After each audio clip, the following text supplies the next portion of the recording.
PVR IMAX తీసుకున్నటువంటి ఒక నిర్ణయం గురించి చాలామంది మాట్లాడుకుంటున్నారు. దేశవ్యాప్తంగా చర్చ జరుగుతుంది. థియేటర్ల పరిస్థితి ఏంటి అని.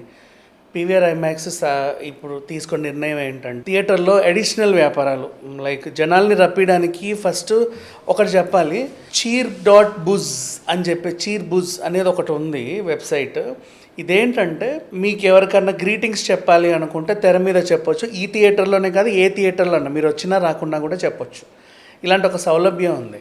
ఆ వెబ్సైట్కి వెళ్ళి మనం పర్టికులర్ డేట్ మెన్షన్ చేసి, షో టైమింగ్ మెన్షన్ చేసి, ఏ థియేటర్ ఏ స్క్రీనో మెన్షన్ చేసి, ఏ సందేశం అయితే చెప్పాలి, happy birthday, happy anniversary, what ever, అది సినిమాకి ముందు ఇట్లా వచ్చి విషెస్ చెప్పుద్ది. అయితే ఇంటర్వెల్లోనో సినిమా ముందో వాట్ ఎవర్, అట్లా సర్ప్రైజ్ చేసే ఒక అవకాశం అయితే ఉంది. దానికి ఎంతో కొంత ఛార్జెస్ కూడా ఉంటాయి. ఇలాంటి ఒక బిజినెస్ అంటే జనాల్ని అట్రాక్ట్ చేయడానికి మరి ఇంకేం చేయాలో తెలియక నౌ వాట్ హ్యాపెన్, వీళ్ళు తీసుకున్న నిర్ణయం ఏంటంటే థియేటర్స్ని ఇంకా ప్రైవేట్ ఈవెంట్స్ కూడా ఇచ్చేస్తున్నారు. ఇంతకుముందు మనకి ఆడిటోరియంసే ఉండేవి.